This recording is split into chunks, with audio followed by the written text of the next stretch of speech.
Takora, sebuah program kreativitas mahasiswa bidang kewirausahaan karya mahasiswa Universitas Diponegoro. Tim kami terdiri dari Novera Ayu Lestari sebagai Chief Executive Officer, Olivia Vidya Hafifi sebagai Chief Operating Officer, Cynthia Mulia Ramadanti sebagai Chief Marketing Officer, Abdul Karim sebagai Chief Financial Officer, dan Hana Asmahifnia sebagai Chief Marketing Officer. Dengan dosen pendamping kami, Bapak Idris SE MSI. Seperti yang kita tahu, Indonesia merupakan negara yang kaya akan budaya. Salah satunya adalah kain troso. Kain troso merupakan kain tenun ikat yang berasal dari Desa Troso, Kabupaten Jepara, Jawa Tengah. Kain troso ini memiliki motif etnik yang beragam, tidak mudah luntur, dan lebih awet. Keunikan-keunikan inilah yang menjadikan kain troso diminati oleh banyak kalangan. Untuk mempertahankan keunikan dan meningkatkan daya tarik kain troso, kami berlima menginisiasi sebuah rencana usaha inovasi pengembangan produk lokal Jepara berbasis e-commerce, yaitu tas jinjing atau tote bag ramah lingkungan terbuat dari kain troso. Menurut survei pasar di platform Shopee dengan nama akun Awan Ethnic Craft, penjualan tote bag dengan jenis motif etnik dapat mencapai 2.300 lebih buah dalam 3 tahun. Di tengah larangan penggunaan kantong plastik oleh pemerintah, tas jinjing ini juga mampu menjadi salah satu alternatif kantong belanja yang lebih ramah lingkungan. Inilah sebuah brand karya inovasi dari kami, Takora, tas kain troso Jepara. Konsep desain produk tas jinjing Takora berukuran 30 x 40 cm, berbahan utama kain tenun troso asli khas Jepara. Terdapat lapisan kain furing serta kantong saku di bagian dalam tas. Tas ini juga dilengkapi resleting agar barang yang ada di dalam tas lebih aman.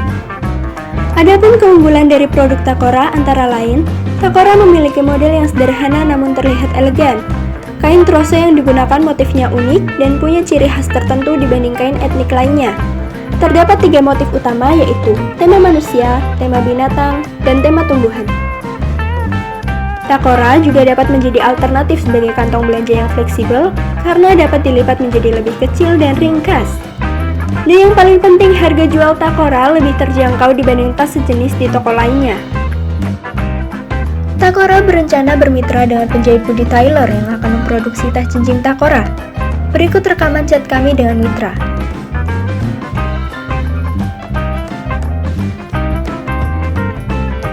Supervisi lapangan dilakukan oleh tim kami sendiri.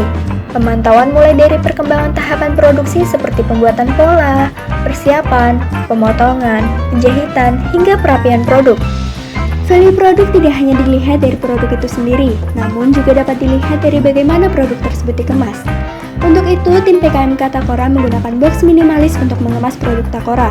Kami pun menyertakan kartu ucapan terima kasih dan stiker logo usaha untuk memberikan kesan yang menarik dan profesional.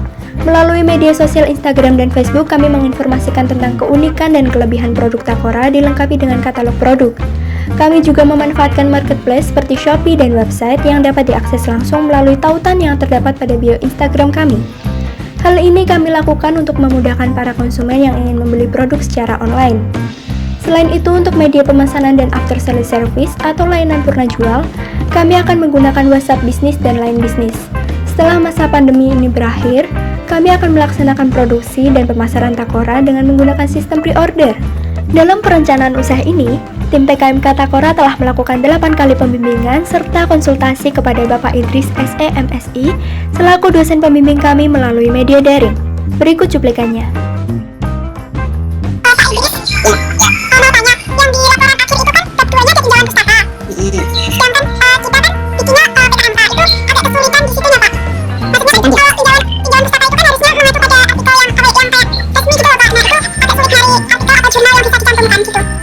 Kamu kesulitan tarik ke apa nanti kita kirimi. Ya berarti kan itu isinya tentang tas itu atau ada kayak misalnya analisis di hasil akhir dari PKM itu Pak? Bisa dua-duanya. Oh gitu. Iya Pak, nanti saya ini nanti. Yang jelas saya terkait dengan bisnis digital itu harus masuk di situ.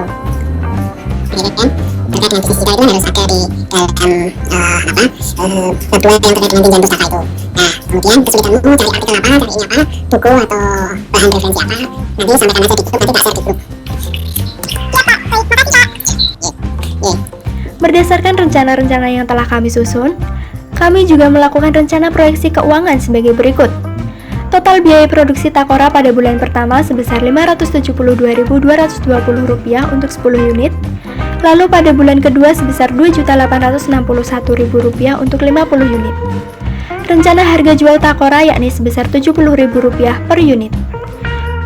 Kemudian didapatkan proyeksi omset penjualan Takora bulan September sebesar Rp700.000, lalu meningkat mencapai Rp3.500.000 pada bulan berikutnya. Sehingga laba yang diperoleh pada bulan pertama yakni sebesar Rp127.780 dan dapat mencapai sebesar Rp888.900 di bulan berikutnya. Dalam proyeksi neraca, aset yang dibutuhkan oleh tim Takora sebesar Rp5.861.100. Potensi hasil Takora yakni berupa pembuatan merek dagang Takora, perluasan pemasaran dengan online marketing, kerjasama dengan pihak produsen kain Troso Jepara, dan potensi memperoleh dana hibah seperti perusahaan pemula berbasis teknologi. Melihat potensi tersebut, maka tim kami telah menyiapkan beberapa rencana tahapan berikutnya yang akan dilakukan setelah masa pandemi ini selesai, seperti melanjutkan prosedur pembuatan surat izin usaha ke jenjang yang lebih tinggi, menyelesaikan draft paten dan merek yang telah direvisi, melakukan promosi serta pemasangan iklan, merekrut agen-agen reseller untuk memperluas area pemasaran, melakukan perjanjian dengan beberapa produsen kain tenun yang ada di Jepara, kemudian segera melakukan proses produksi dengan bantuan mitra. Demikian paparan dari tim kami. Terima kasih kepada Direktorat Pembelajaran dan Kemahasiswaan, Direktorat Jenderal Pendidikan Tinggi, serta Kementerian Pendidikan dan Kebudayaan atas hibah pendanaan program kreativitas mahasiswa tahun 2020. Dan terima kasih telah menonton video kami. Semoga kita semua selalu diberikan kesehatan. Salam Karya Cipta Nusantara.